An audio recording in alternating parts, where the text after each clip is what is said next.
Or you want me? Okay, I'll do it. So are we here now? Or we're not live yet? We're pre-live. We're not. We're pre-live. We're live. Now we're live. Excellent. Yeah, but it's 1:30. We need.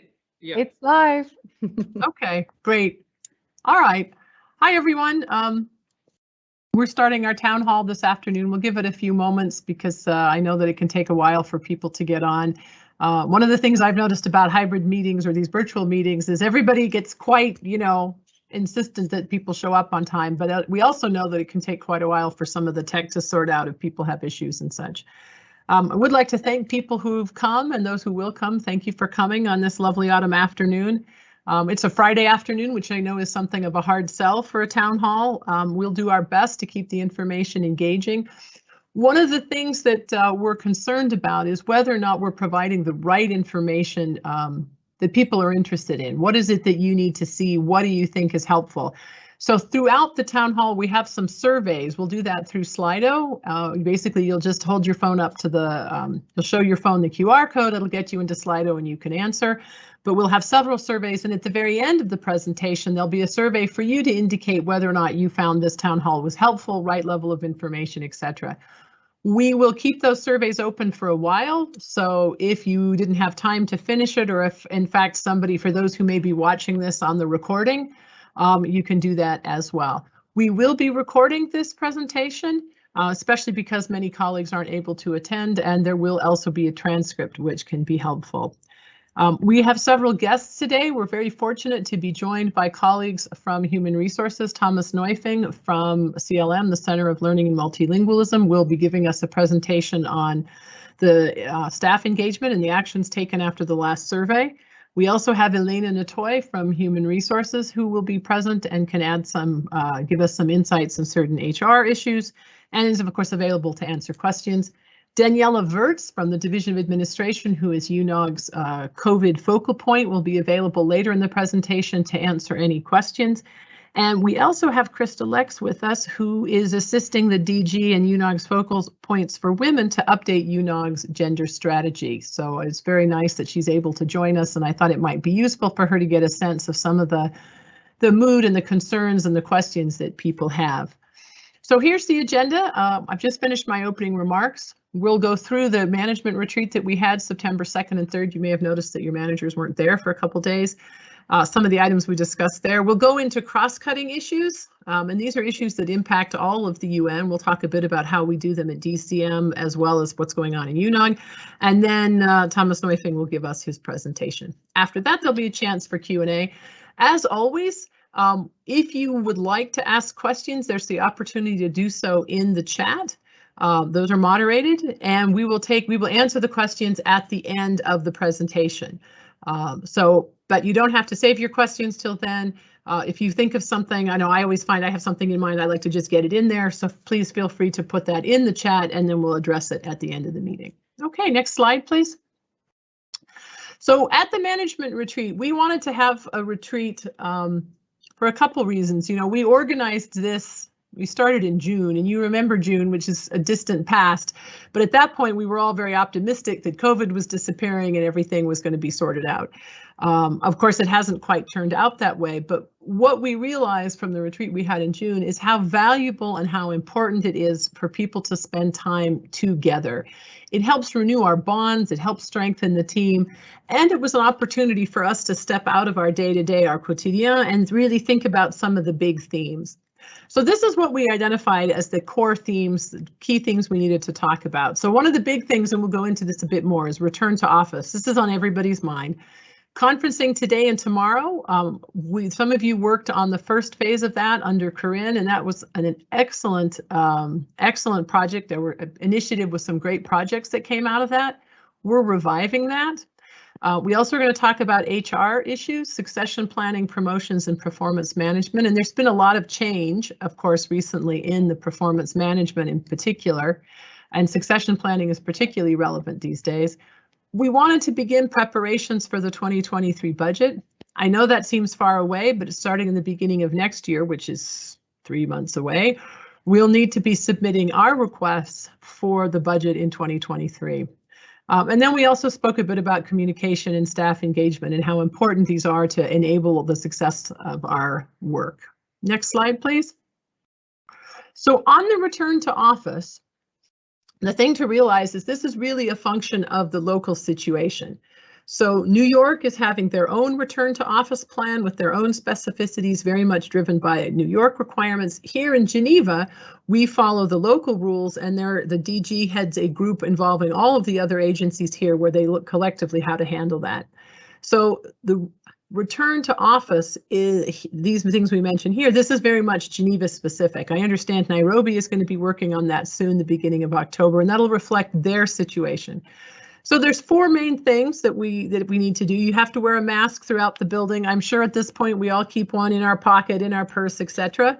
So except when you're seated at your desk or if you're actually eating in the Serpent Bar, etc., you need to wear a mask. People need to maintain safe distancing throughout the premises. So for instance, when you go into a conference room, you'll see that every other chair is taped off, for instance. Same thing in the eating areas. We're supposed to comply with maximum occupancy limits. Most doors have a big purple sign on them with a yellow number, so you're not supposed to have more people than that. The other thing is all staff are required to register their COVID-19 vaccination status on EarthMed. So if you have been vaccinated, please upload that information into EarthMed. What you should know, however, is that people's individual vaccination status is confidential. Next slide. So on the working arrangements, because of the ongoing situation with COVID, the building is not supposed to have more than 50% of the staff. So how do we manage that? Well, the way that's being worked out, and I don't think it's really been an issue so much for DCM, is managers have flexibility in managing their sections to comply with the occupancy limit. So there isn't a one-size-fits-all approach on this on UNOG. So this is a function of your work, your team, and what is decided. UNOG does keep track of occupancy limits, how many people come in. That's, of course, whenever we come in, you have to swipe your badge. And about 25% of the staff are coming in every day. At the end of June, they switched over from mandatory telecommuting to recommended telecommuting. So at this point, the return to the office is voluntary. This is for people whose functions can be performed remotely. Of course, there's a lot of staff here in the division who have to come in. Printers, for instance, interpreters. But if your work can be done remotely, it is still voluntary. You don't have to come into the office. This is this alternative working arrangement, as they called. And if you are telecommuting, if you are away from your from the office, you should continue to record this in Umoja as telecommuting COVID-19. Next slide. So what we thought, this is our first survey, and we wanted to kind of get a sense of how many people are away from the office, how many people, how many days are you telecommuting and what you're interested in. So basically take your phone, show the QR code. It should pull up a link. You can go in there and then you can quickly complete the survey. And this is something new. We're very excited about this because I think Antigone, this will show, we should get results from the survey on this. In fact, let me try this. So we'll take a few moments to let everybody do that because it takes a while to find the phone, etc. And if this sort of taking temperature, as it were, if this is something that's useful, we'll probably do more of this in other town halls. Some of you may have been in regular Teams meetings where you can do a poll that you just answer in the chat function. But my little camera, let me see here. Okay.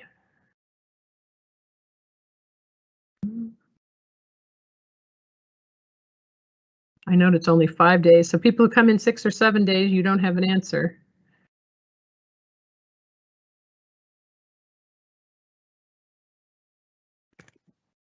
Oh, this is really cool. Excellent. So this gives us live feedback.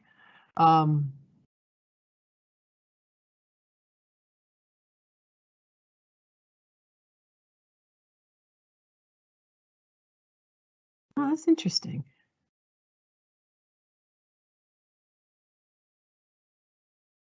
So this is a tool that you, of course, could use in your presentations or in any of your team meetings.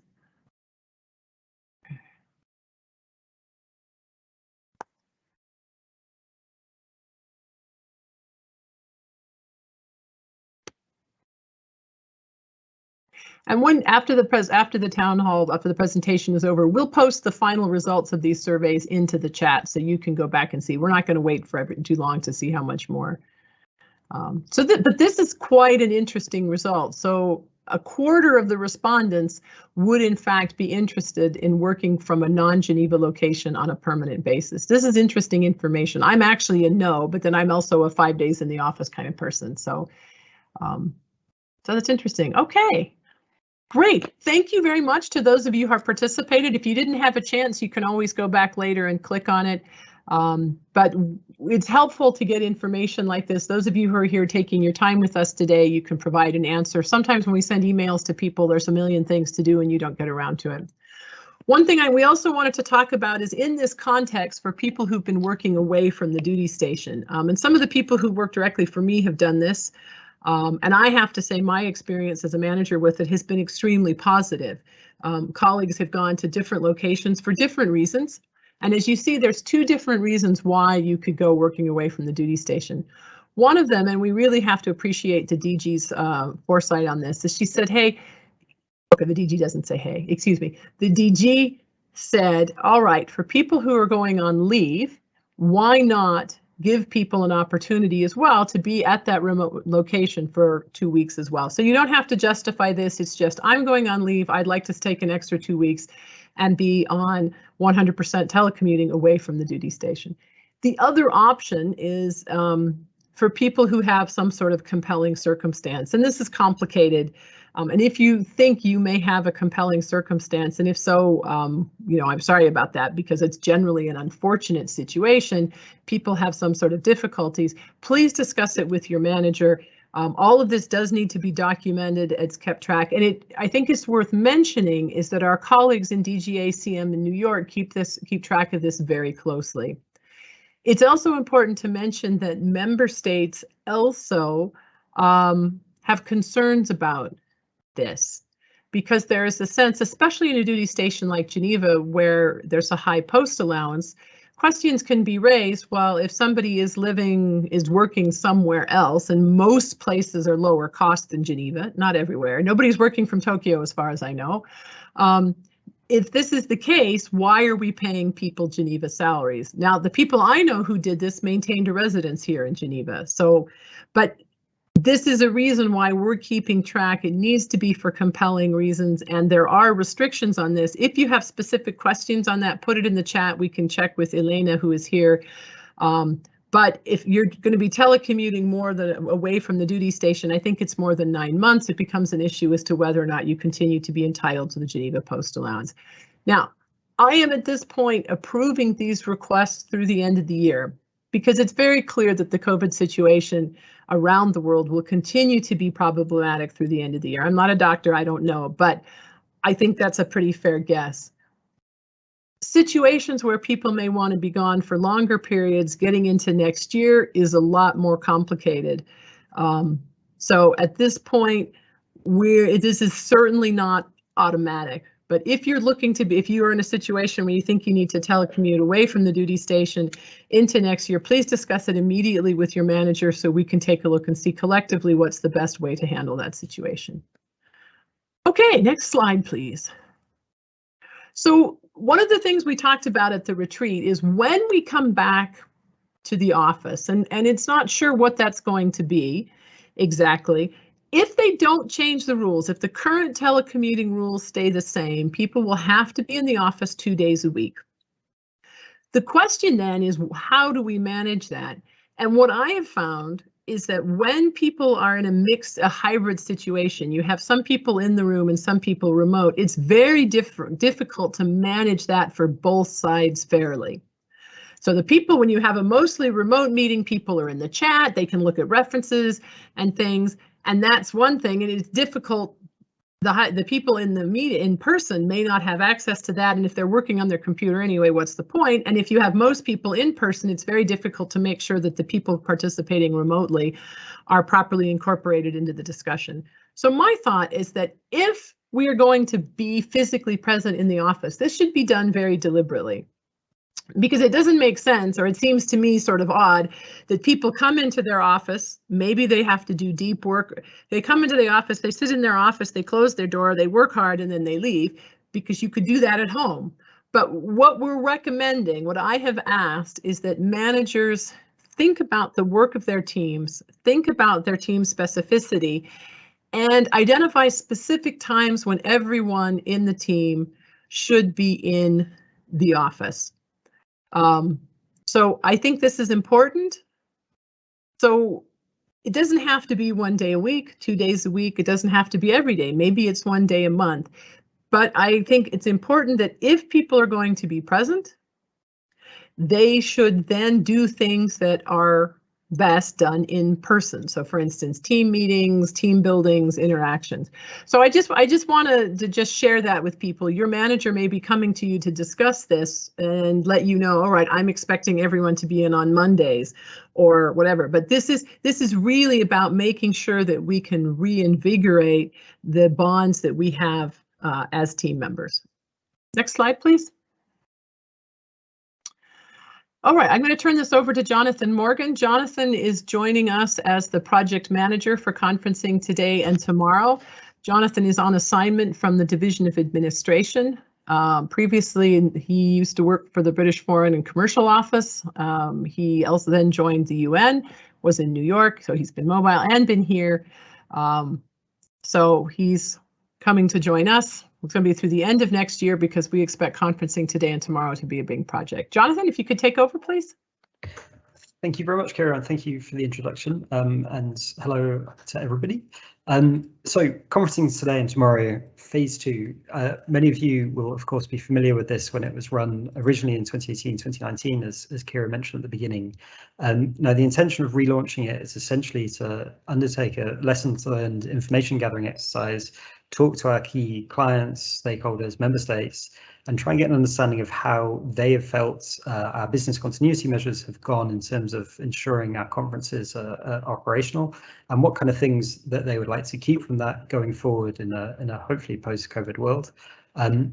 So part of that will obviously meet with our key clients, including the member states, delegations, but also the people who organise the conferences. Basically, as many people as possible. We'll try and do some focus groups, some surveys, and just general outreach through a number of different mechanisms. I think one very important point to stress is part of the big idea for this in rebooting it is to make sure it's done as a cross-UNOG effort. So we'll be working not just with DCM, but also with all the other bits of UNOG that are responsible for helping conferences, DOA, security, library, etc. I think one of the important things to mention is that this is also going to involve other entities in Geneva. The Director General has asked for the creation of an international Geneva task force to sort of look at some of these issues. So we'll be working with all of the other organisations that are based here and trying to get their experiences and their feedback on conferencing as well. And as I mentioned earlier, this builds on the work that was done previously, and we'll follow a lot of the same methodology. On to the next slide, please.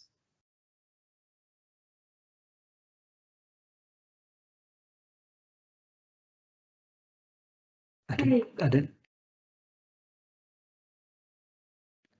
Oh, sorry, it was delayed coming up. So the project team will be myself. There's also Vivian Brunn, who was working in the library before, and she'll be helping. And we have a P1 that will be starting soon called Isabelle Perivier. We've set up an email address, ctt@un.org, and so you're welcome to send any questions or suggestions that you have to that. We'll also be reaching out for volunteers to help us in this, particularly for the outreach part. As I said, what's going to be key is getting as much participation as possible from as many people. So those of you who are able to help would be fantastic. And finally, I'd just like to draw your attention to the fact that on the 21st of October, we will be having an event hosted by the Knowledge and Learning Commons team at the library on this. So if you're interested, then please make sure you register for that. And that's all from me. Thank you very much.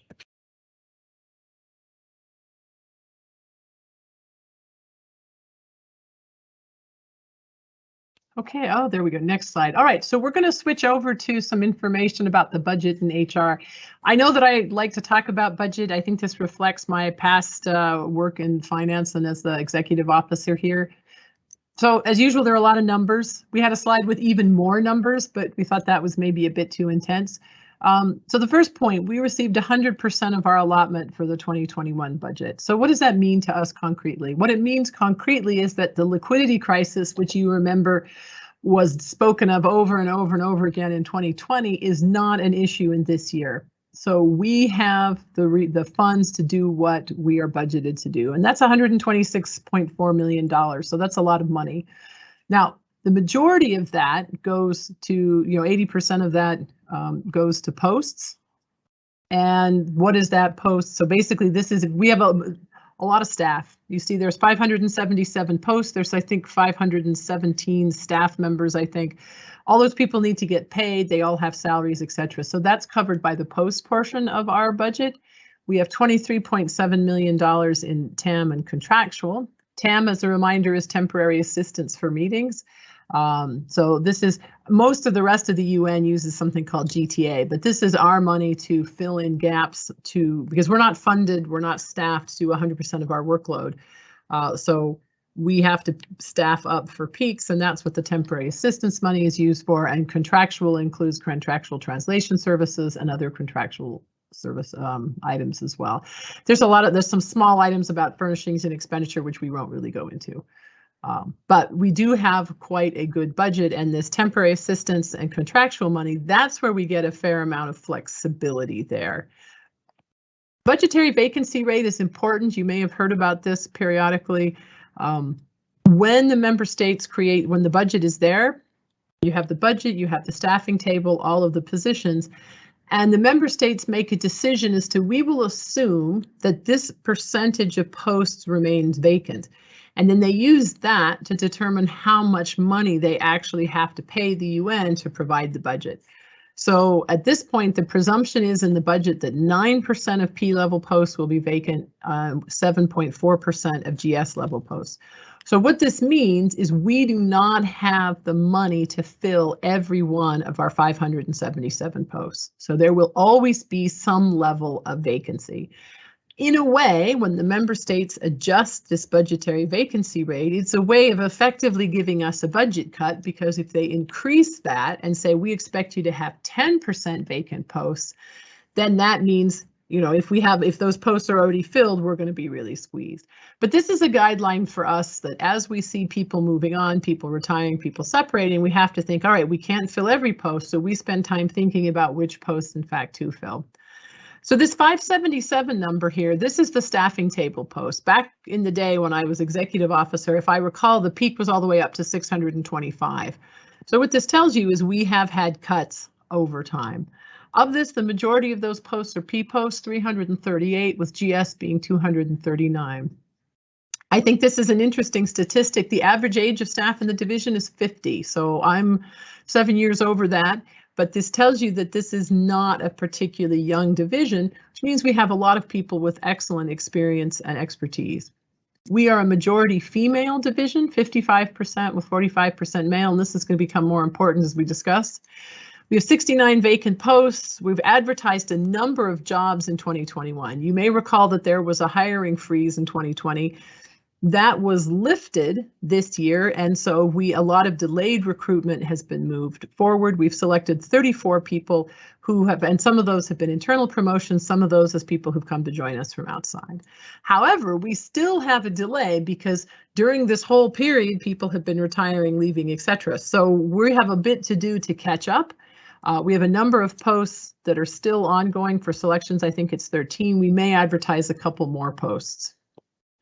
What I think is really interesting is that we have 187 people will be retiring over the next 10 years. I will be one of those, but that's an incredible transition. So about 1/3 of the P staff, and what is it, 1/4, a little less than that, I know, about 1/3 as well of the GS staff will be departing over 10 years, which takes us to our next slide.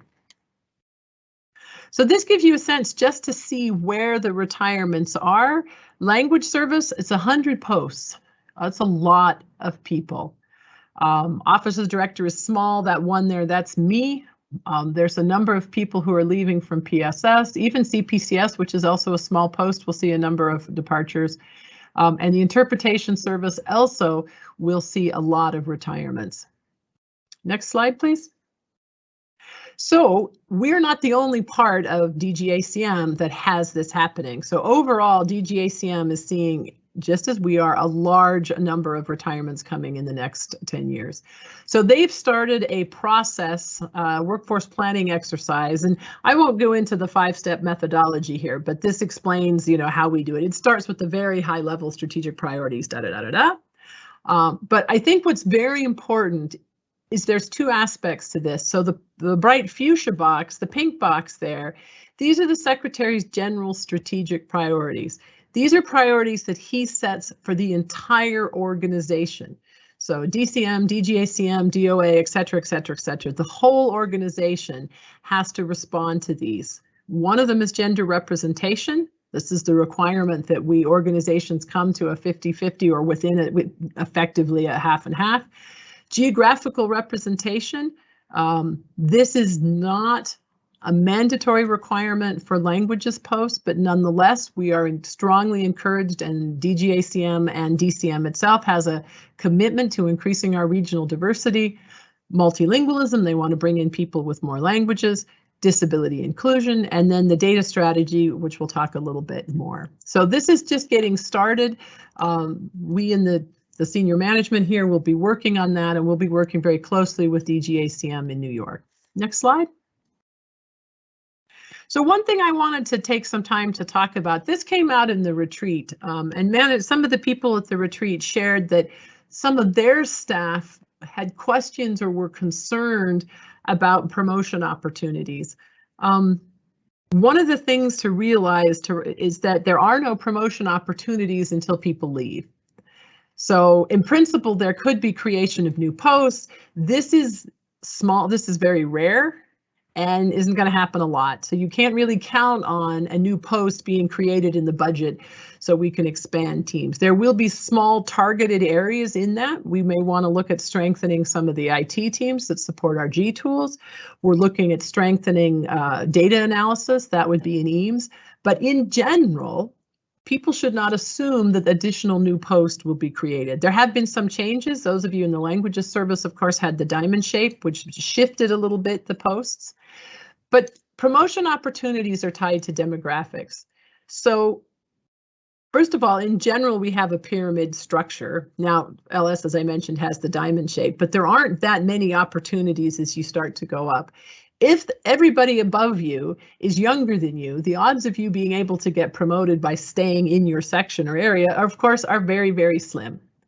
That would rely on then people getting promoted themselves, people going somewhere else, etc. And now with the Secretary General's strategic priority for having gender balance, the gender distribution, not just in your section, and we'll talk a little bit more about the gender issue, but in the organization also shapes what managers are expected to do when it comes to promotions.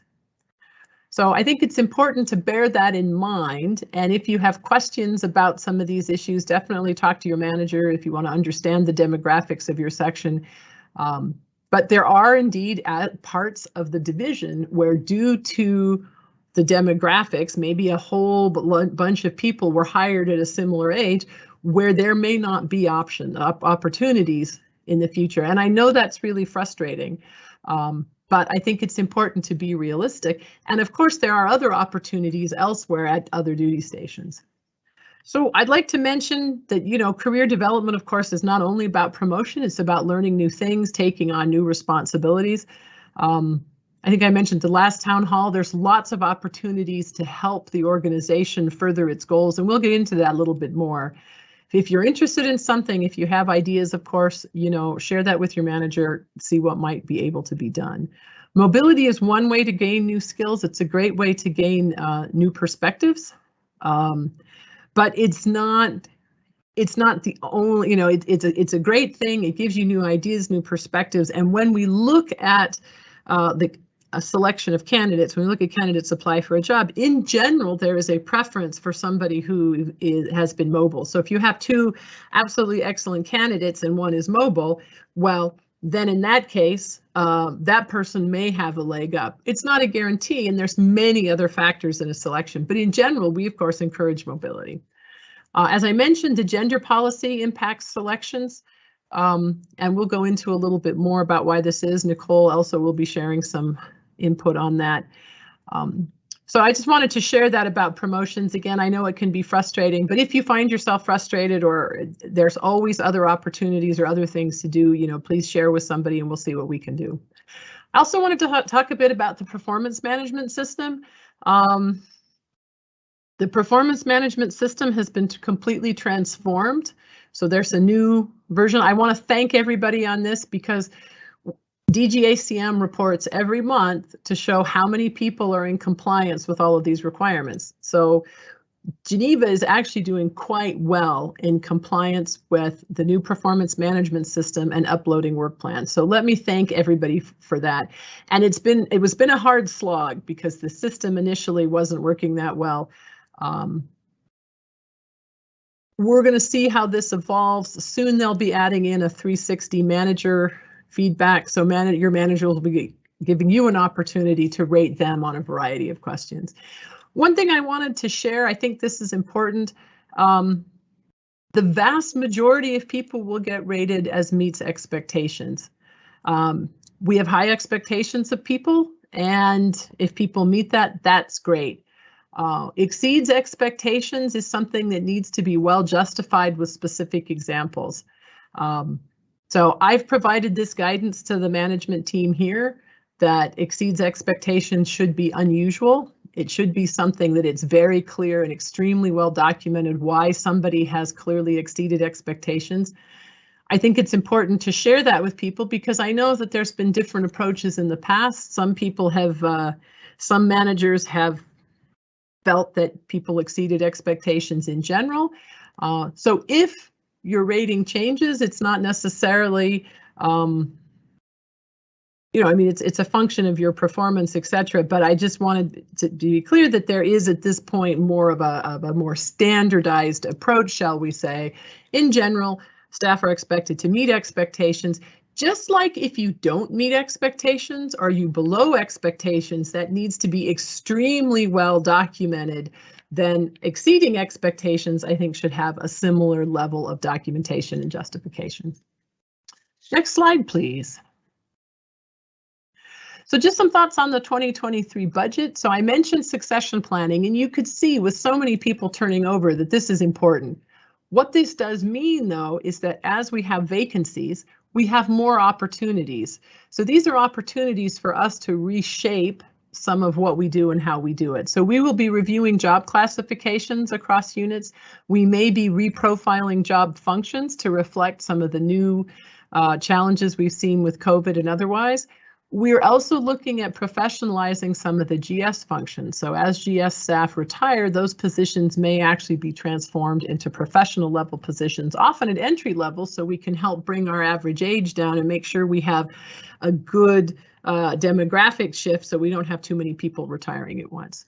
I mentioned strengthening the IT teams. You know, we have several projects I'm very familiar with in DECO that are going to be around for quite a while. So we can't rely completely on short-term staff because we're going to need to be filling those functions in the long term. This is being discussed in a broader way. DGACM has hired some consultants who will be looking overall at DGACM's IT structure here, New York, Geneva, Nairobi, and Vienna, and seeing if it makes sense to make adjustments. We, of course, will want more resources for training, super important in the context of succession planning and reprofiling. The diamond-shaped structure in language service has been quite successful, so we may take a look at how that could perhaps be expanded across the House. And then we want the UN data strategy of the Secretary General. This is something where there's really a push to have more data-driven decision-making. So these are things we're looking at. We're just in the beginning, and this will really get started in the coming months with a January where it'll begin working with DGACM. Next slide. So we also spoke a bit at the retreat on communication. I mentioned before, this is one of my big three priorities. You know, one of them is SHP, making sure that our facilities, we can maintain business continuity in the conference rooms after the renovation is complete or fit for our purpose in the current situation. Also conferencing today and tomorrow, which Jonathan already spoke about. And then the third one is making sure that we have good communication and good relations with our partners across UNOG and with the other DGACM duty stations. So I encourage people to reach out to your partners or counterparts in DCM, at UNOG, and other duty stations. The more people know us, the better connected we are, the better it is for everybody.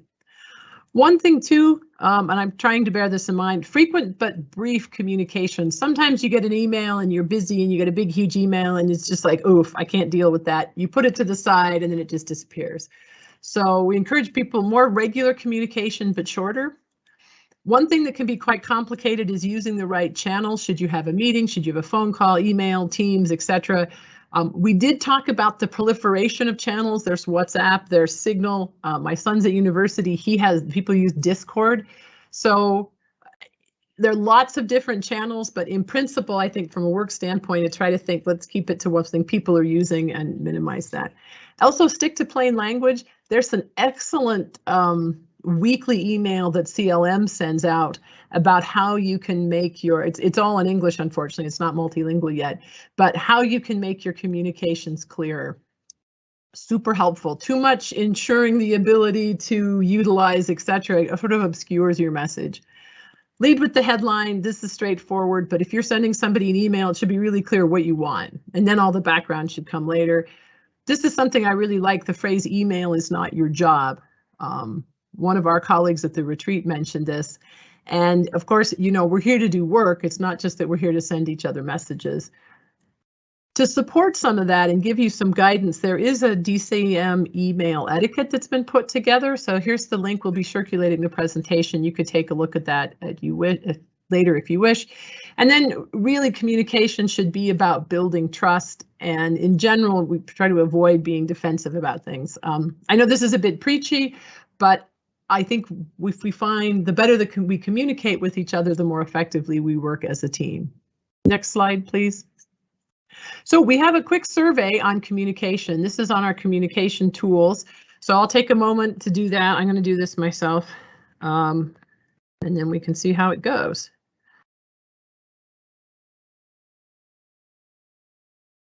There we go.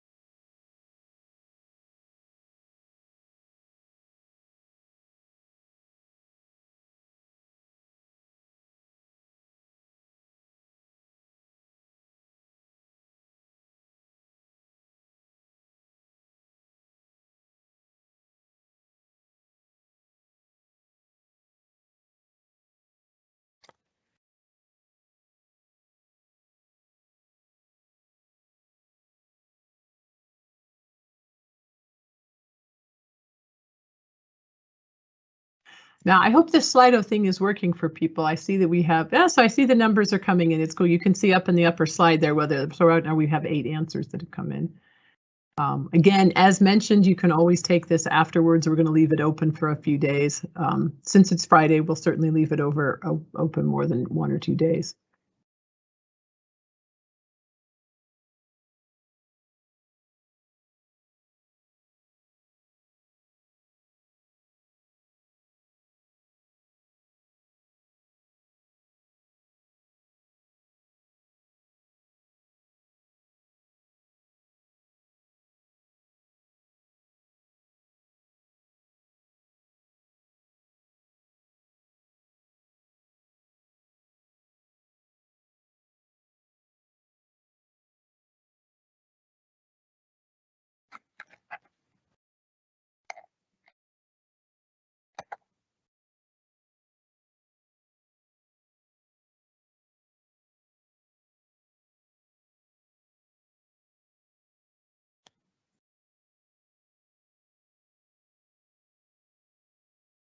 Okay, so thank you very much for that. I see we had 68 respondents. That's very useful, and we'll be using this information when we put together. So of these key themes, and we've talked about a number of things, What we'd like to do, because these are big issues, is we're putting together small groups to start working on that. We'll be asking for volunteers. As always, the executive officer, Marish, is leading the budget effort. Jonathan Morgan spoke, and he's the one leading the CTT2 effort. I appreciate Olga Markides and Anne Fassot have volunteered to work on some of the HR related issues. We'll be looking for volunteers to work on innovation, leading the communication thing and the return to office, and then we'll be asking for staff. But the idea is not just to have this be a one and done discussion, but actually try to identify some areas of concern and try to figure out how we can move forward, maybe put together a plan. But of course, it's always a balance. Everybody is really busy. September, I've noticed, is this incredible whirlwind of work. So we're trying to figure out how we can fit this in. And my thought is this is one of these things, what is it they say, how do you eat an elephant one bite at a time? So we'll get started, we'll take a look, we'll see what we can do. And I think Thomas will speak a bit about some of these related issues in the staff engagement thing, because these are issues that are, this is not just DCM issues, these are, well, except for CTT2, so these are issues for everyone.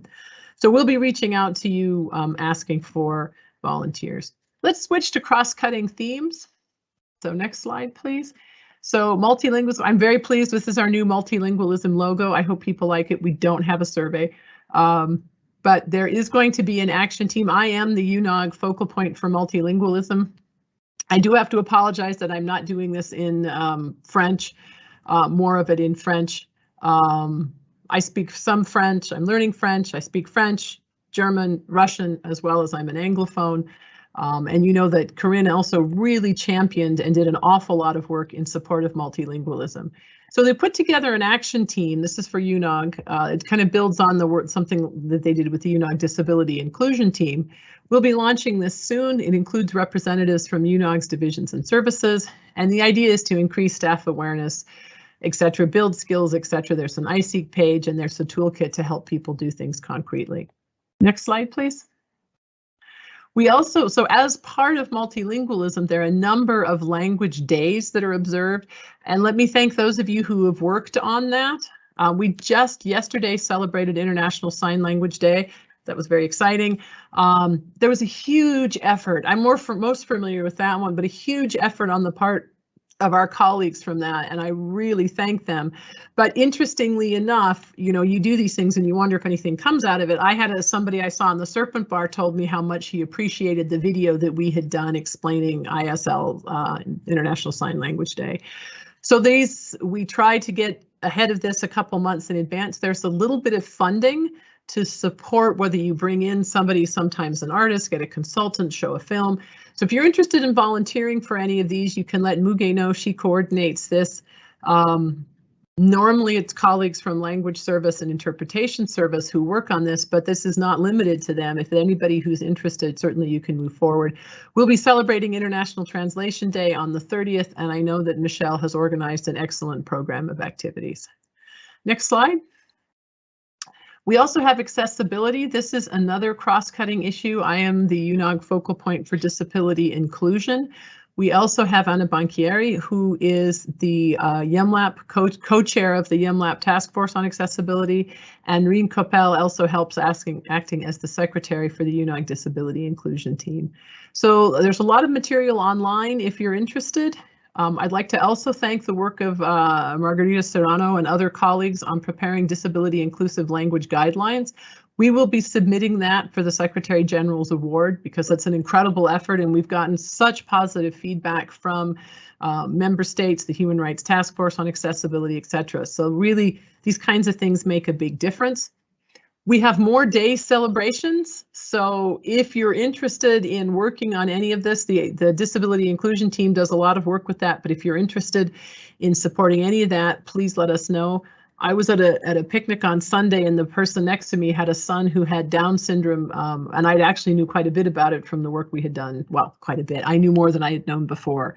So, but thank you very much for all the work on that. And again, this is an opportunity. We talk about career development. These are the kinds of things that you can do to get out of your day-to-day, do something interesting, meet new colleagues, and they can be very rewarding. Next slide, please. All right, let me pass this over to Marie Dewar. Marie, if you have the floor. Yes, thank you very much, Kira. So all of you have probably seen the call for candidates. We are looking for volunteers to be part of this working group on addressing racism in the workplace. I think you all know as well, because there have been stories on ISIC, several stories on ISIC on that. There's a Secretary General Task Force on addressing racism has created different working groups on different topics. And all the working groups have drafted a report. The report will be presented to the Secretary General, and we are waiting to see what actions will be adopted by the Secretary General after that. So this is why it's important that all duty stations have a working group on that, because racism is something that we don't talk about, and we should.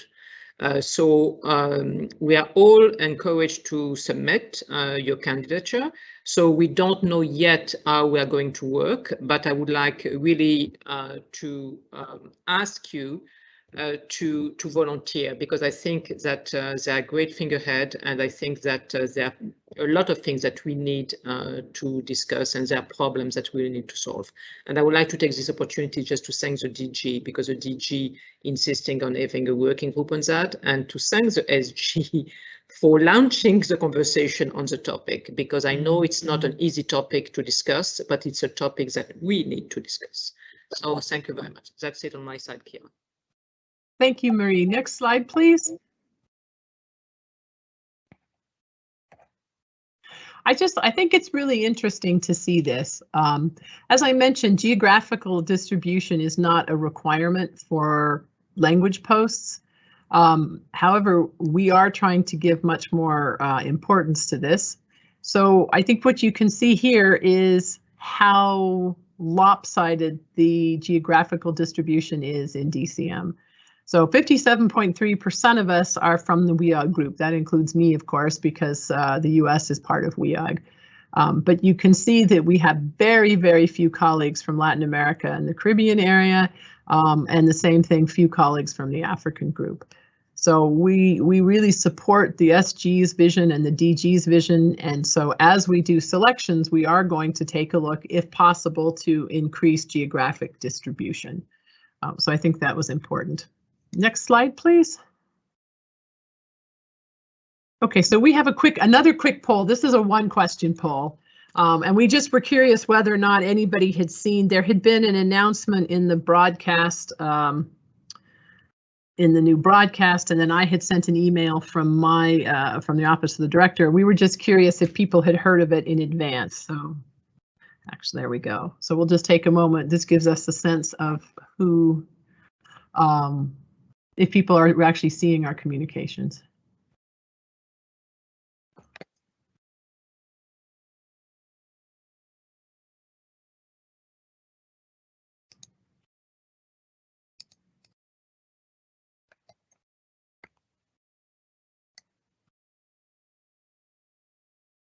Yep, just I saw that. Okay. Well, this is pretty good. We're good to see that a lot of people were already aware of that. I think I'm doing this slide. There's a number of us on gender. So just so you can see, so this gives you an idea of how the gender distribution is within DCM.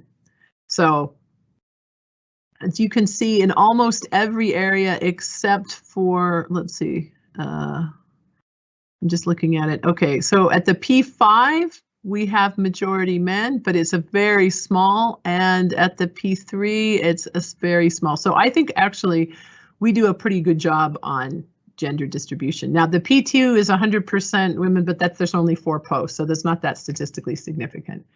What's worth looking at, however, is the UNOG gender distribution. So this is the broader UNOG. This also includes DCM. So this includes DCM, security, library, division of administration, office of the director general. So you can see here in this case that the situation is somewhat different. So overall for UNOG, the majority of P5s are men, the majority of P4s are men, P3s. And so it's a little bit different. The reason why I mention that is this is important because the Director General is the one who ultimately makes the selection decisions. So as part of the Secretary General's policy, it's important that she look at the UNOG gender distribution. But of course, DCM, we are operationally part of UNOG, but we are from a budget and a policy standpoint under DGACM. Let's take a quick look at the DGACM distribution. Next slide, please. Now, we don't have it down to the details. If you're actually interested, we can find it for you, but you can see that all of the 4 DGACM duty stations are majority female. So this is from the DGACM perspective. Actually, what they're looking, gender balance requires hiring a few more men. From the UNOG perspective, gender balance requires hiring a few more women. And from the DCM standpoint, many of us, we're right on the middle. Take a look at the next slide. So this slide is for Nicole, right? I think Nicole, you have the floor. Thank you, Kira. Okay, so I just wanted to first of all say that my colleague Lydia Grigoreva, who is the other focal point for gender at UNOG, could not be here because she's on leave. But if people, how we work together with Lydia is that if colleagues from the Division of Conference Management have gender-related issues they would like to discuss, they should refer those to Lydia, and I will receive requests and queries and concerns from the Division of Administration. This is designed to kind of ensure that there's no conflict of interests in the way that we deal with any particular issues or cases. I just want to talk a little bit about the UNOG policy. We're in the process this year of conducting a review of the UNOG policy on gender equality and the empowerment of women with the support of UN Women and with the support of the consultant Krista Lex, who helped us with the original UNOG gender policy. We had quite a bit of discussion about why would we do a policy just for UNOG at the time. But this is an entity with 1,300 staff. It's a big duty station, a big secretariat entity, and we felt that we needed a frame to be able to provide something more than ad hoc inputs on gender for our work. So we worked with UN Women's Support to develop this policy, which at the time we were very happy to say won a Secretary General's award. We're working this year, it was supposed to be renewed last year, but COVID hit, so we're working on it this year. And the process will involve a document review, a desk review of what we've done in the past, including 2 surveys that we conducted on gender perceptions among staff in those 2 years, interviews with managers, and then we will be looking at some focus groups with selected staff. When we say selected staff, that doesn't mean that we will be selecting them. We'll be looking for volunteers to take part in those focus groups to see if what we're missing and what kind of feedback and further things we need to do. So we will be issuing you with sending out an email in due course once those interviews with managers have taken place so that we can get some input from staff that would be helpful for the policy. Then they'll be conducting the drafting of the updated policy. There'll be an approval process from the Director General and then dissemination. And then also to say that the Office of Internal Oversight Services is planning to conduct a gender audit at UNOG in 2022. And I had some meeting with them yesterday, and they'd be interested in hearing from staff about any COVID-related matters that have had an impact on women staff at UNOG, and we will send out a communication about that to collect any data or information from you that you think might be useful for that audit. And I think that's as much as I have to say. I can see that Krista Lex, our consultant on the policy, has joined us, been able to join us on this presentation, and I'll hand it back now to you, Kira. Thanks so much, Nicole. Very much appreciated, and your work is very much appreciated as well, yours and Lydia's. It's not easy, and you are doing it on your own time, but thank you very much for that. Let me also, next slide, and let's hand the floor over to our colleague from HRMS. Elena, if you could give us help us understand a bit more about how the gender parity thing works. Thank you. Oh, yeah, thanks.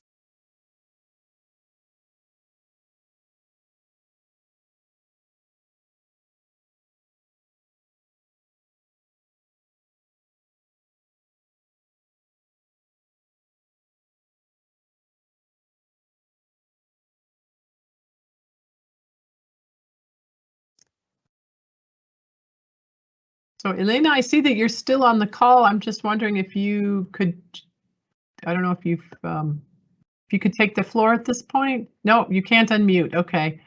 All right. Well, we can read the slide. Basically, it summarizes to an extent some of what I had mentioned.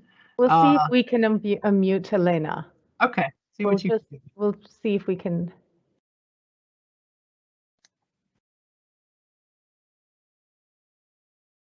Okay. Well, I think these are important points. If people have questions, they can again address their manager. They can also ask human resources about how this works. You'll note that this is for job openings at the P level and above.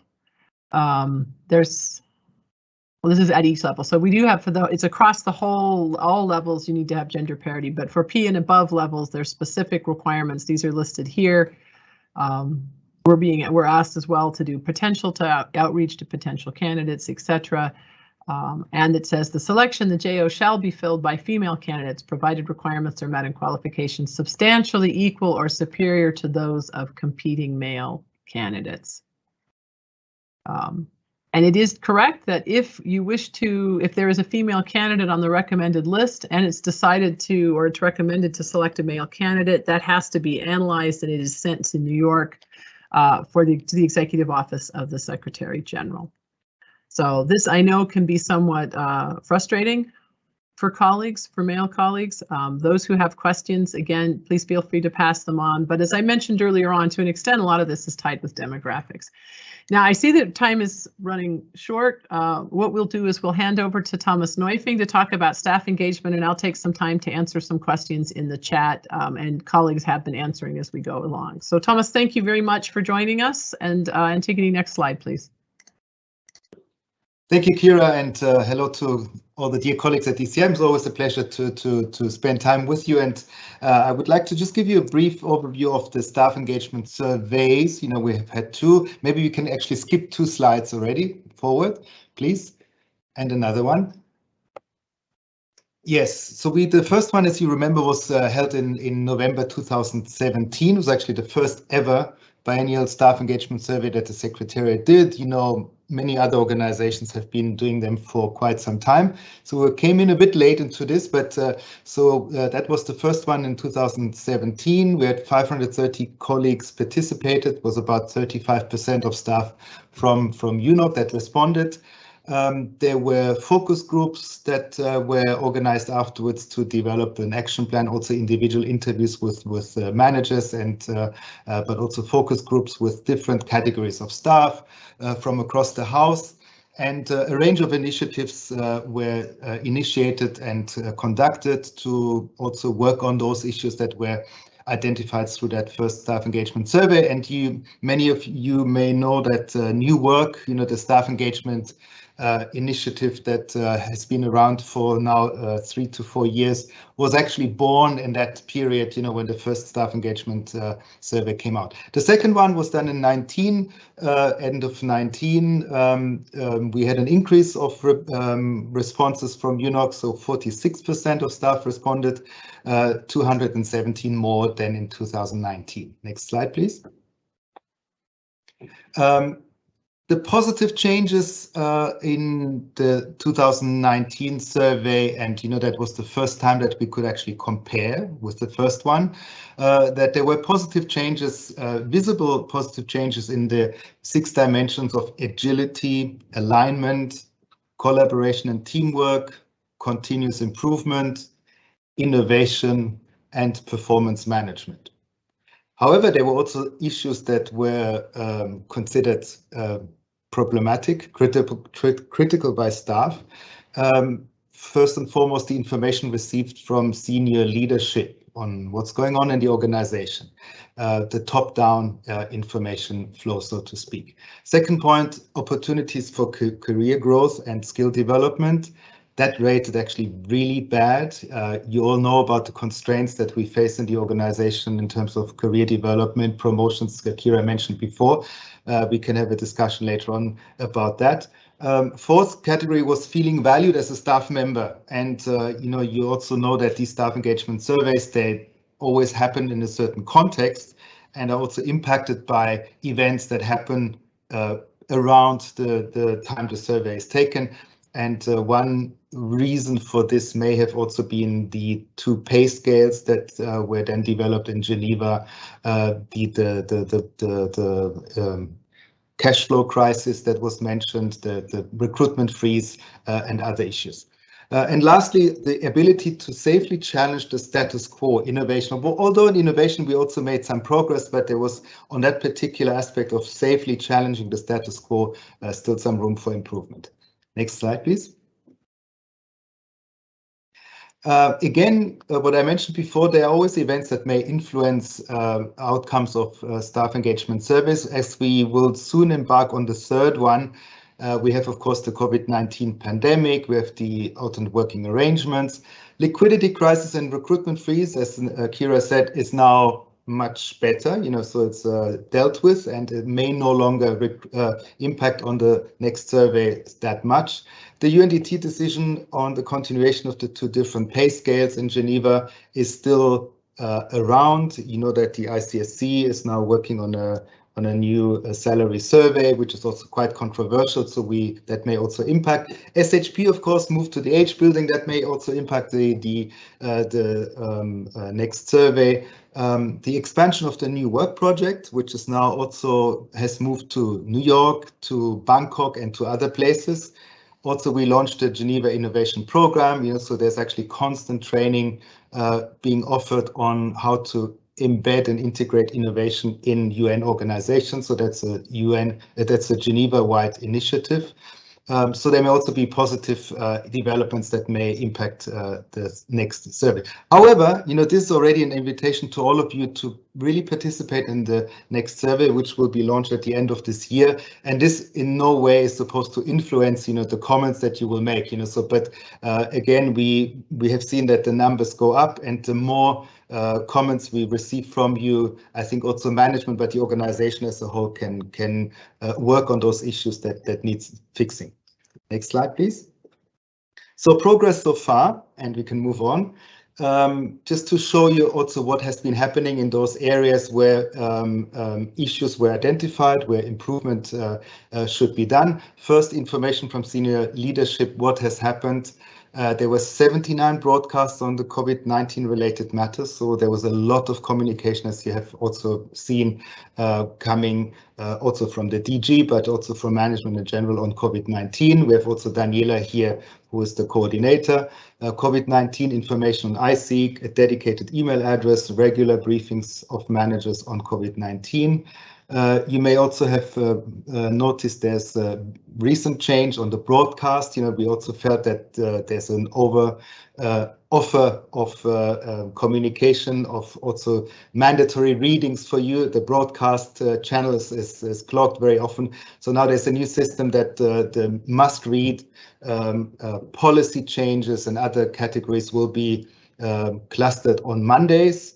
And then there's another broadcast message on Fridays, which is called What's New. So it's actually training offers from CLM, great new initiatives that are happening in the organization, things that are worthwhile sharing with everybody, but are clustered on Fridays in this category of What's New.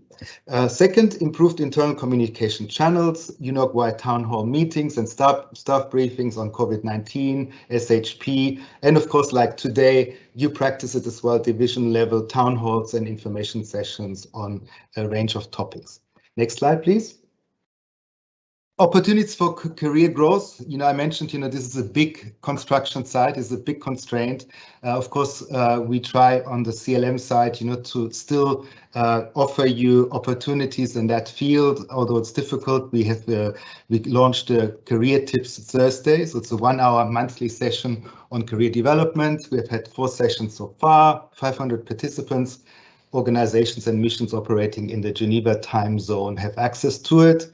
Actually, also it's spreading to other duty stations in the UN in a favorable time zone. Also, always join in to these events, and you're also welcome, to join them. We have also revamped our career support workshops, and also there, we can only invite you to. It's free of charge for you. Come to us, and we will work with you on PHP writing, preparing for an interview. Effective networking, finding your personal strengths for a successful career. We have also one-on-one coaching available for you also in this career development arena. Next slide. Engagement, feeling valued as a staff member. We also have, and I think we also have Daniela around here as well, newly developed activities under the new work framework. Many teams at UNOC are now adopting the huddles technique. It's a kind of usually actually when we were still physically around, a stand-up meeting of 15 minutes in the morning. And that's now held virtually with many teams, but all those teams that are now adopting the huddles technique report a fantastic improvement of team cohesion, team communication, and overall, at the end of the day, also team performance. We have had a pilot of the agile methodology, that's practiced a lot in the private sector. It's a bit less hierarchical, it's a bit more project directed teams, and a bit more autonomy, for also teams, but also colleagues at the workplace. So we have had a pilot on how this methodology can be adopted in the UN context. We also support staff and managers during COVID-19, including mental health support. I think our staff council is very active in this field. And also we conduct a lot more surveys to understand the needs of UNOC staff and managers, especially also on how to deal now with the emerging next normal and also how to deal with it. Next slide, please. Ability to safely change the status quo. I will go quickly through this. We have had trainings on the flexible working arrangements, that were fairly recently reformed to the 3 days telecommuting week changes. But then, of course, now the pandemic hit. But actually, we benefited a lot from these FWA trainings, which targeted also many managers who then when the remote working hit all of us, already were at least prepared and trained to deal with that. And we have now a new version of that training, which is managing in the next normal. It's managing hybrid teams, because as Kira said, which is a very good proposal, to also have physical meetings with the entire team in regular intervals, but probably in between the normal situation will be that some work from home, some are in the office. So we also have a new training program on, especially for managers, how to deal with that new aspect of managing hybrid teams. Expansion of new work projects and key new work projects that have been developing, and also many of you, I will go very quickly. We had a Dragon's Den here at Geneva, where the winner was the Connector project that you probably all know by now. They also won an award at Global Dragon's Den, reimagining the UN that was held. The Agile Pilot that I mentioned before, the Geneva Innovation Movement is offering trainings on innovation, as I mentioned before, but this Geneva Innovation Movement is now an association. It's partnering with the University of Geneva, the management professors from the University of Geneva, and ILO, ITU, UNOC, and UNHCR, and it's a growing movement, so to speak, that is dealing with how to embed and nurture innovation in public sector organizations here in Geneva. And the rollout of United to Respect training sessions. Next slide, please. Future actions. On alignment, new communication channels, internal newsletters, mobile notification systems are worked on, also on the side of DOA. I know that you at DCM, you're very active on that front as well. You're a bit more tacky than DOA is, if I can praise you. You know, you're really a fantastic skill set that you have, but also technical skills that we also benefit from. But so we also, and on the DOA side, we try to also work on mobile notification systems and also direct email messages to staff. Career development. Actually, yesterday we had a lunchtime session on managing your career in the next normal with Paulo Gallo, former HR director of EBRD and the World Economic Forum. He was chief learning officer at the World Bank. So we had a great session, which is also recorded. It was done in the context of the comments, so it is recorded, so you can also have access to that. Sessions on how to develop skills to broaden career opportunities through Connector. Event on that is planned. It has not yet happened. An event on the progress of the 2019 Dragon's Den. As you remember, there was also a DCM project that was proposed. That was a very interesting one. So we want to have an event where actually the progress of those presented projects is presented to the entire staff of the organization. Update with staff on the progress of the staff engagement survey. This presentation, by the way, was given to the SMM, including the DG. So I think we want to also send out another larger communication to staff at large on this, but I want to give you, just for you all DCM colleagues, this overview. There's also a long service award that is now being distributed, and also in innovation we will start very soon training initiatives on agile teams. You know, so we know that the term agile is a bit controversial now. It's not that we assume that the world outside of the UN is agile and we are bureaucratic and slow, but it is a very interesting approach, and there's some techniques and tools that you may find very useful. And I'm only inviting you to maybe be curious and to sign up in these programs to find out more about this. Next slide, please. The way forward, we can continue as well and close. Sorry, the last one, we can skip this one, is the dates. November, December 21, so it's around the corner. The next staff engagement survey will be launched. So watch out for the alerts that you will receive. The results will be communicated end of February, early March 2022. And the analysis of the results and focus groups will take place during April and May 2023, followed by an action plan of UNOC by end June 2022. So please take part in the staff engagement survey. Be open, be frank, and be also positive, what you think works well, but also let us know what doesn't work so well, where we can do better. And then also, we will be inviting you to focus groups, and so when we develop the action plan, and you see a lot has already been happening since the first staff engagement survey. So the more engagement we get from you to also help us in developing and implementing the action plan, the better. Thank you very much. That's it from your side. Okay, thank you very much, Thomas. Really very much appreciated. One of the things I'd like to just take a moment to thank Thomas, not only for his interventions here and his active work in support of staff engagement, but the staff retreat, the DCM retreat that we had at the beginning of September was facilitated by Thomas and Jérôme Lost, whom some of you know as well. So we really appreciated that. The active engagement and support we get from CLM is really, really very valuable. We are looking at working together with CLM in areas to provide. One of the things I'm interested in is having training for presentations. I'd also like to add not just like how to do presentations and how to do public speaking. One of the things I always try to remember is to speak slow, and I don't always do very well at that. But it was pointed out to me recently that speaking to be interpreted is a different thing from speaking in just a situation where there is going to be no interpretation. So we're looking at how we can incorporate that. We have some work with colleagues from interpretation on preparing communication programs and tools to help get member states and meeting participants to do a better job with having the right equipment. So the support we get from CLM is invaluable.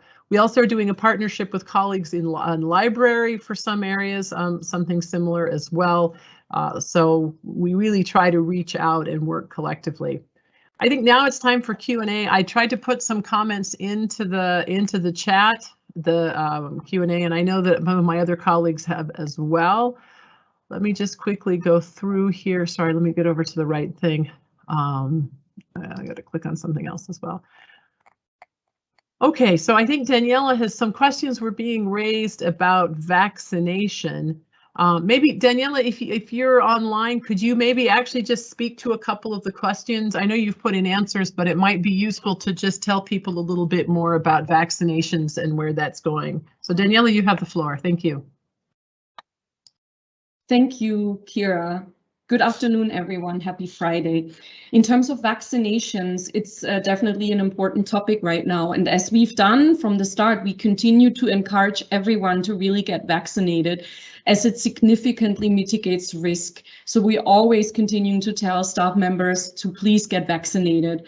In terms of vaccination certificates, the UN Geneva remains open and it won't require proof of vaccination to enter the premises.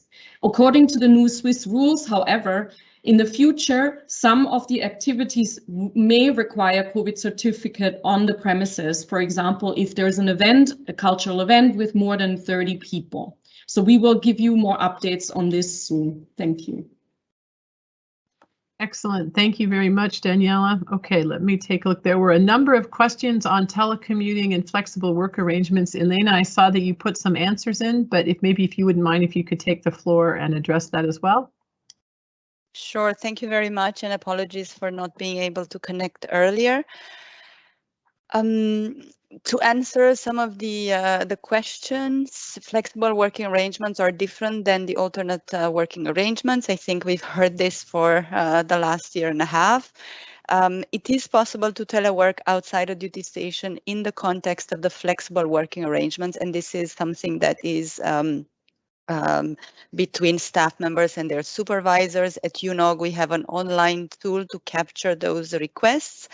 Once it is approved in the tool, staff are encouraged to reflect that in Umoja under teleworking and not teleworking COVID-19. For now, the DG at UNOG has encouraged managers to also accept the teleworking outside a duty station in the context of the pandemic, to add up to 2 weeks in conjunction with annual leave. We do not have further instructions for the time being. We're still under the provisions of the broadcast that was sent in June. We will see what the situation will be in the future. I know that somebody had asked about it, if it can be used teleworking outside the duty stations, outside or after alternate working arrangements are no longer in place. The flexible working arrangements provide for that, but it is exceptional for compelling circumstances, up to 6 months and exceptionally up to 9 months. There are no changes in the post adjustment for people who are working outside a duty station, but if they are working from their home country, there is an impact on the accrual of the home leave points, depending on the length of absence from the official duty station, on the education grant, and so on and so forth. If you have any particular questions, feel free to come to me or to our colleagues in the policy section, Miriam Fouché and Malta Yonesova, who are our experts in flexible working arrangements, including the tool that was developed to capture those requests. Thank you. Excellent. Thank you very much, Elena. That's extremely helpful. This doesn't necessarily apply to that many people, but to the people it does apply to, and as expats, people who are living away from, our extended families, I know for some people having access to this opportunity has really been a huge blessing, if I might say, because it allowed them to help navigate some of the difficult situations. So just in case for people to know, requests for working away from the duty station, there is a tool. If you've used it, you already know, but those go through your supervisor, through your manager, chief of service, and then I see every case. So I know that there are people out there in difficult situations. So, but thank you very much, Elena, on that.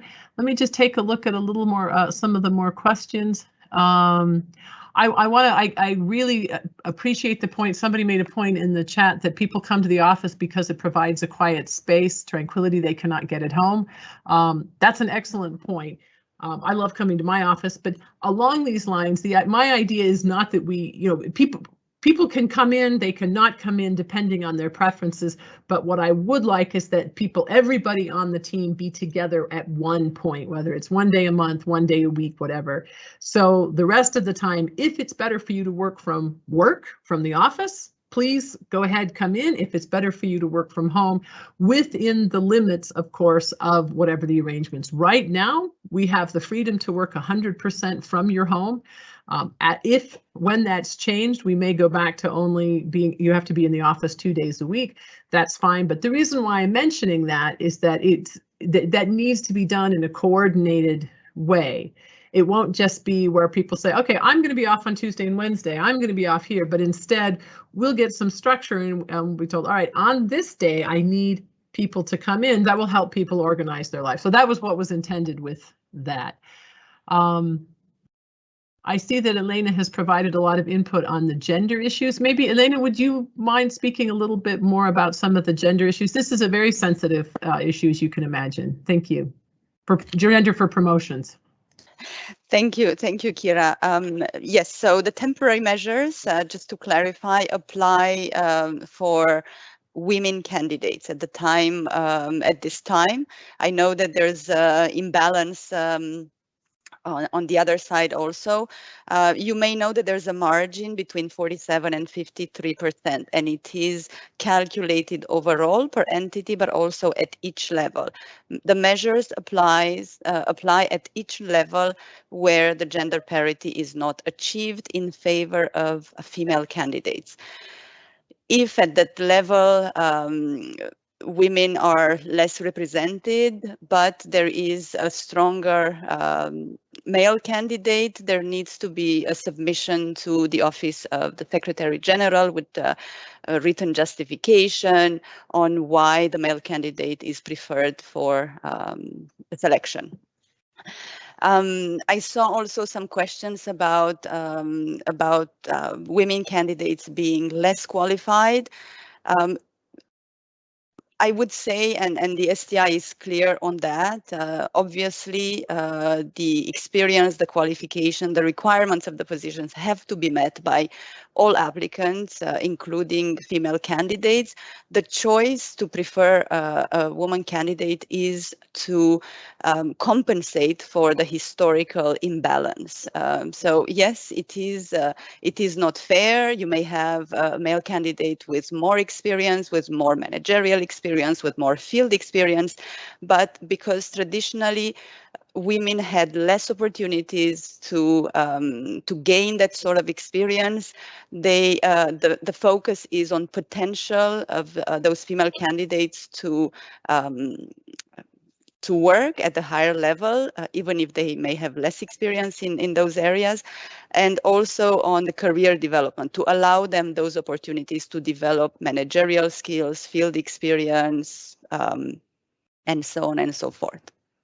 Thank you. Great. Thanks so much, Elena. One thing I'd like to add on that is, I'm very committed to balance, right? So in this context, if there are areas where we find that, in fact, the majority, and not just 51%, right, but if we find ourselves where we wind up with, at certain levels, with a large majority of women, that tells me we need to work on doing better outreach to male candidates. So this is really this is about balance. And I think people should know that we have worked really hard, and we had to very clearly justify a couple selections of cases where the male candidate was clearly the better candidate. More years of experience, mobility, worked in different areas, etc. managerial experience. And we worked really hard to make that case. So I and the chiefs of service are very committed to making sure that balance is balance. So we understand that this can be frustrating. We really appreciate Elena taking time to explain this. But we're working within the Secretary General's guidelines, as of course all of us do, but we are making sure that we're looking at balance and making sure we get the best possible candidates. I understand there's some more sections. Oh, I wanted to, the question about productive posts, getting involved in other activities and training. Yeah, it is true that this often means doing it on your own time. I know that's difficult. I think many of us put in a lot of hours outside of the core business hours for a variety of reasons. We're going to, as I mentioned, we'll have these groups. We're going to get together and look at how we can move forward in certain areas. And this will be one of the things we'll put forward. Way back in the day when I was with the U.S. State Department, when Colin Powell was Secretary of State, so this is a while ago, he instituted what's known as a training float, and this comes from the military, the idea that your staffing should be generous enough that people can have the time for training as part of career development. I don't know that we'll have much luck with that, but certainly it is important to bear that in mind. Now I see we have just a few more minutes. Let me just look. I understand there were some additional questions on staff selection, and we'll also continue to add answers on that. Thank you for the kind words about the multilingualism logo. We're very excited about that as well. Let me just get all the way to the bottom here if I can see if I can see that. Let's see here. No. Okay, that's fine. Okay, so I think Elena addressed a number of those. Okay. All right, I see a point about the D-post distribution and how to correct a possible imbalance. I get your point.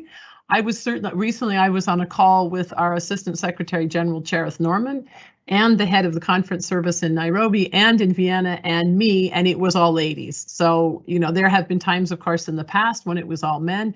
But again, as I said, I agree there should be balance, and I think people are certainly aware of that. Okay, let me just see here. Does anybody else on the moderators have anything they would like to add in particular?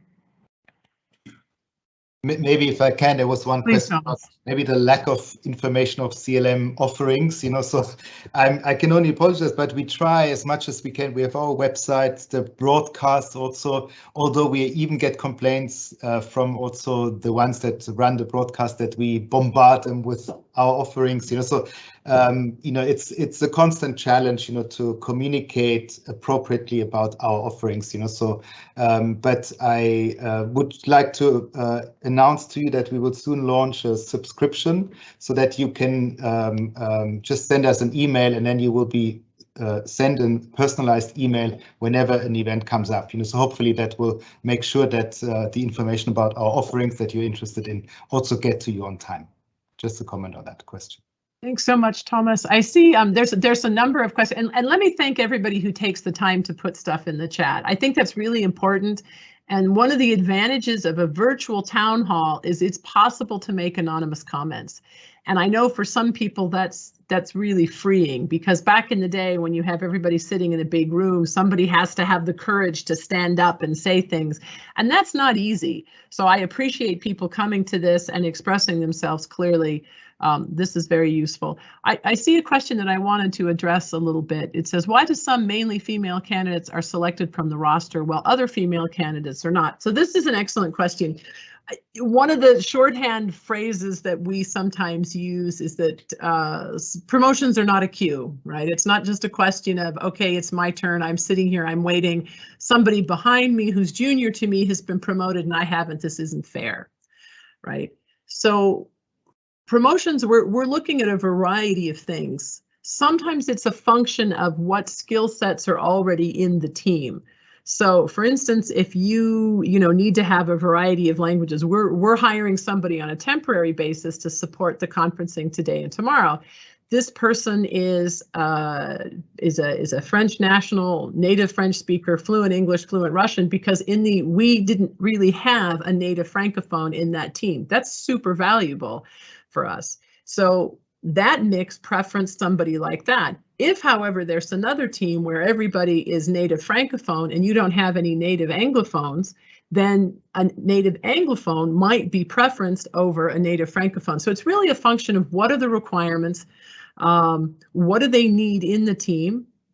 We also look at, obviously years of experience. You look at, as I mentioned before, have people been mobile? Have they been in different areas working in different things? If that's important. In some jobs, it's important people have a broad perspective. In other jobs, it's very important that people have a very deep knowledge. So it really depends on the requirements of the job. I know nothing feels more personal than a selection decision, and we've all applied for posts and not been selected, and it really feels like a rejection, and it hurts. As a hiring manager, I know that oftentimes I have a really hard decision because sometimes there's amazing people. You have the luxury of choice of a lot of good people. So at that point, what you have to look at is who's going to augment the team? Where do we have a gap? And then who's going to fit in well with the team? So these are the kinds of decisions that hiring managers make. I hope that's helpful. And if you've been through a selection process and you're not sure, you don't understand what happened, you can always speak to the hiring manager. You can ask for feedback, and they can help share with you some understanding as to what they were looking for. And as Thomas mentioned, CLM has excellent training courses to help people do a good job presenting their case in their PHP, and you may have noticed, by the way, the PHP is changing. So we will all need to spend time reworking our PHP. And I think it's going to be a lot of work, just from what I've said, because you have to narrow it down, shorten it up. But so Thomas and his team can help with writing your PHP. They have interview practice. I highly encourage people, if you're applying for a position, please do a practice interview. I do them every time I've applied. I've done at least one. It makes a huge difference. It helps you articulate your stories, your examples in a way that's understandable to a panel. And again, if you've done all that and you still feel you don't understand what might have gone wrong, definitely talk to the hiring manager. Let me just see. There was a question about the cost of living survey. I see that Elena has answered this in the chat. Okay, so I think we've reached 3 o'clock. If there are questions that you have unanswered, that we haven't answered, we'll go ahead and add the additional questions. We will be circulating the recording and the transcript. We'll circulate the questions as well. As I said, if you haven't had a chance to answer the polls, please go ahead and do so.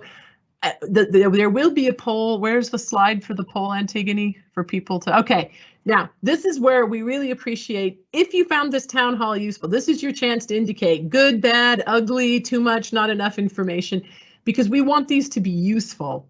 We actually put a fair amount of effort into this, and we know you take time out of your day, especially on a lovely autumn day like today, to work on that, to come to this. We'd like to make this as useful as possible.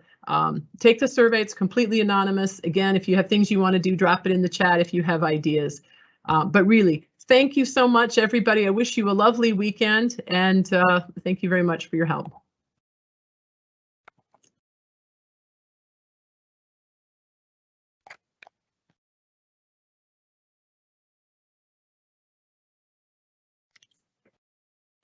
All right, I'm going to go ahead and leave now. Oh, no, wait, we still have time. Okay, we're excited. This is exciting. I want to see what the polls say.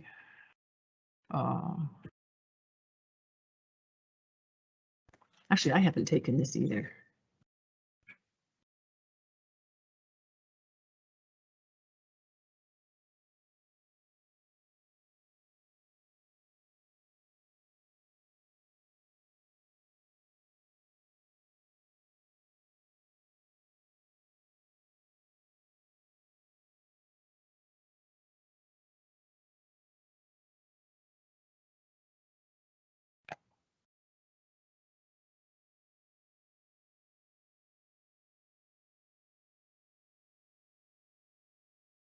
Okay, well, again, thank you, everybody. I see 39 people had answered that. Okay, cost of living survey, this is help, and this is very useful. taking time to answer questions from staff. This is the problem with the Teams live format, because everything has to go through Q&A. And I take on board your point about the speaking English too fast. We have to see, I think what we might try to do next time is do one of these with interpretation. We could use Zoom, for instance, possibly. That's not that expensive. We'll have to discuss that with Marie, but I think this is an excellent point. Okay, yeah, we owe you a lot of things that are coming for later on, and training. Okay, good. All right. Well, again, thank you, everybody. Wishing you a lovely weekend. Thanks. Bye-bye. Bye, Kira. Bye-bye. Bye, everybody. Bye, Thomas. Bye, everyone. Bye-bye. Have a nice weekend.